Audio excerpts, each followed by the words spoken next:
नमस्कार. आपल्यासाठी घेऊन येत आहोत एक नवीन उपक्रम, काव्य रसगाथा. आम्हा घरी धन, शब्दांचीच रत्ने, शब्दांचीच शस्त्रे यत्न करू. शब्दची अमुच्या, जीवाचे जीवन, शब्द वाटू धन जनलोका. तुका म्हणे पहा, शब्दची हा देव, शब्देची गौरव पूजा करू.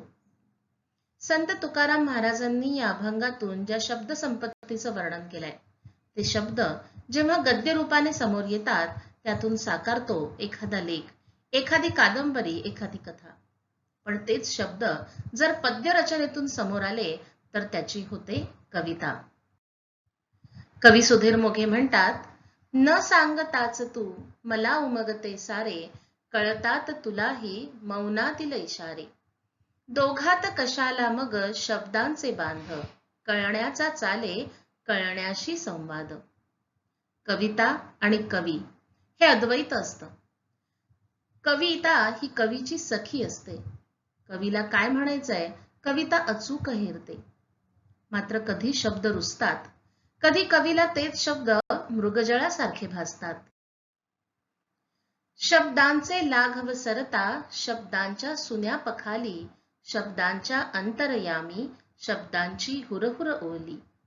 शब्दांच्या व्योमतटाशी, शब्दांचा उसळे सिंधू, शब्दांच्या गालापाशी, शब्दाचा निखळे बिंदू. शब्दांना व्यापून उरला, शब्दांचा किणकिण ताल. शब्दांना व्यापून उरला, शब्दांचा किणकिण ताल. शब्दात गडद झाकळला, शब्दांचा झांजर काळ. शब्दोत्सव पूर्ण फळाये, शब्दात सांगता झाली. शब्दांचे मन सांगाया, शब्दात विराणी आली. अत्यंत मोजक्या शब्दांमध्ये कवीची प्रतिभा कवितेतून साकारते. फक्त मराठी साहित्यातच नव्हे, तर हिंदी साहित्यातही अशा एकाहून एक उत्तम काव्य रचना आहेत, ज्यांचा विचार, त्यातून मिळणारी प्रेरणा आपल्या जीवन प्रवासासाठी अत्यंत आवश्यक आहे.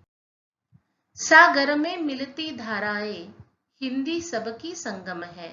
शब्द नाद लिपि से भी आगे, एक भरोसा अनुपम है. गंगा कावेरी की धारा साथ मिलाती हिंदी है. पूरब पश्चिम कमल पंखुरी, सेतु बनाती हिंदी है. हिंदी साहित्य के ऐसी ही बेहतरीन काव्य रचनाओं को लेकर इस उपक्रम में हम आपके सामने प्रस्तुत होंगे. मराठी कविता और हिंदी काव्य रचनाओं का ये अनोखा मेल होगा. इस उपक्रम में ये हमारी छोटी सी टीम है, जो विभिन्न काव्य रचनाओं को लेकर आपके सामने प्रस्तुत होंगी. आइए इस उपक्रम के बारे में हमारी इस टीम का और मेरी सहचरों का मंतव्य क्या है, उसे जानें. रसिको नमस्कार. बहुविध कारणांनी व्यस्त झालेल्या आपल्या अभिरुची संपन्न मनाला अधिक संवेदनशील करण्यासाठी आम्ही घेऊन येत आहोत काव्य रसगाथा. कथा, कादंबरी, नाटक आणि कविता या साहित्य प्रकारांपैकी आम्ही निवड केली आहे काव्य या साहित्य प्रकाराची. कविता म्हणजे उत्कट मनाचा सहज संवेद्य आविष्कार असतो आणि म्हणून मराठी कवितेवर मी डॉक्टर जयश्री शास्त्री आपल्याशी संवाद साधणार आहे. तर काव्य रसगाथा यामधून हिंदी या काव्यरचनांवर आपल्याशी मार्मिक संवाद साधणार आहेत डॉक्टर आभा सिंह आणि मराठी व हिंदी या दोन्ही कवितांचा समन्वय साधून आपल्याशी भाष्य करणार आहेत डॉक्टर अमृता भुसकुटे. लवकरच येत आहोत घेऊन काव्य रसगाथा. मैं डॉक्टर आभा सिंह और हम प्रस्तुत हो रहे हैं काव्य रस गाथा इस श्रृंखला को लेकर के. श्रृंखला के अंतर्गत हमारा प्रयास ये रहने वाला है कि हम काव्य का रसास्वादन, काव्य का रस ग्रहण अपने श्रोताओं को करा सकें. काव्य रस गाथा ये संकल्पना है डॉक्टर अमृता की, और डॉक्टर अमृता ने जब यह प्रस्ताव मेरे सम्मुख रखा कि एक ऐसा विचार है उनका कि क्यों ना हम एक ऐसी कुछ कड़ियाँ जोड़ें जिसके माध्यम से हम कविता का रस ग्रहण, कविता का रसास्वादन कराने का कुछ एक उपक्रम करके देख सकें. जब ये प्रस्ताव सुना तो लगा कि करके तो देखना चाहिए, लेकिन बात कविता की है। कविता इतनी सरल और इतनी सहज नहीं होती है रस ग्रहण करने में, जितनी आसानी से हमें आजकल सुनाई दे जाती है या दिखाई दे जाती है। परंतु फिर बात नैतिकता और मौलिकता पर आकर के रुक गई, क्योंकि कविता यह कवि की भावनाओं की ही नहीं, उसकी आशाओं की, उसकी अपेक्षाओं की, उसकी आकांक्षाओं की और उसके सपनों की उड़ान होती है। किसी कवि के उड़ान को थाम करके उसे उसी अर्थ से के अनुरूप ढाल पाने का हमने एक छोटा सा प्रयास किया हुआ है। हमने कोशिश करने के पीछे का एक औचित्य और था। वर्तमान में सोशल मीडिया के चलते हमें दिखाई दे रहा है कि कविताएं भी अनेक हैं और कवि भी अनेक हैं। इस अनेकता से भरी हुई अनेकता से परिपूर्ण ऐसे स्थानों पर हमें ऐसा लगा कि हमने यह प्रयास तो करना चाहिए कि कविता की मौलिकता बनी रहे, कविता की मौलिकता बनी रहे, कवि की मौलिकता उसके आधार पर चलती रहे।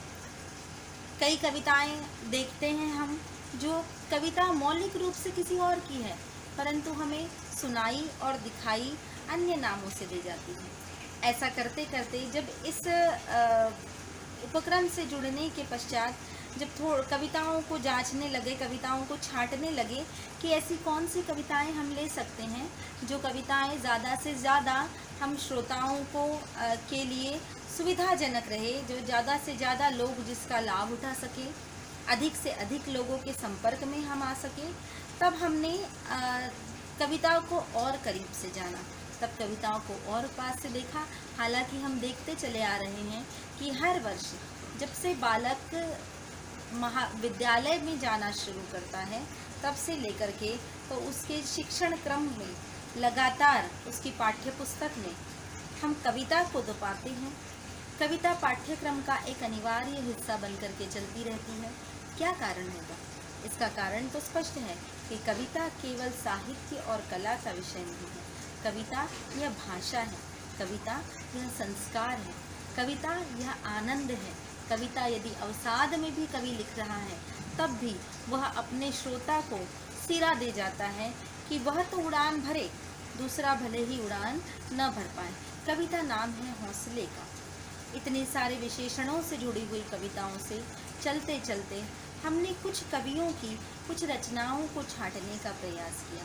उपक्रम के अंतर्गत हम रामधारी सिंह दिनकर, मैथिली शरण गुप्त, माखनलाल चतुर्वेदी, सुभद्रा कुमारी चौहान, रत्नांबर दत्त चंदोला जैसे रचनाकारों और हाँ, इनके साथ साथ इस कड़ी से बिल्कुल अलग चल करके प्रगतिशील कविता के सर्वेश्वर दयाल सक्सेना जी पर भी हमने थोड़ा सा काम किया और एक प्रयास किया कि हम काव्य रस गाथा इस श्रृंखला के माध्यम से हर कविता की रस ग्रहण करवाने का प्रयास करते रहें।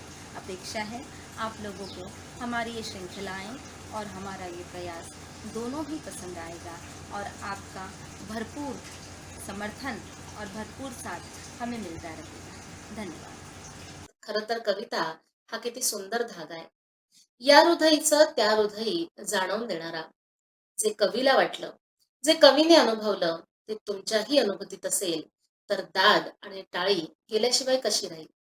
आम्हाला तिघींना सुद्धा एकत्र आणणारा हा एक दुवा।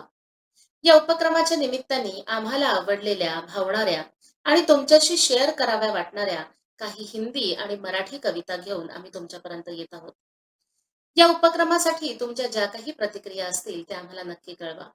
तुमची एखादी आवडती कविता या उपक्रमामध्ये सामावून घ्यावी अशी तुमची इच्छा असेल तर ती सुद्धा कमेंट बॉक्समध्ये नक्की लिहा।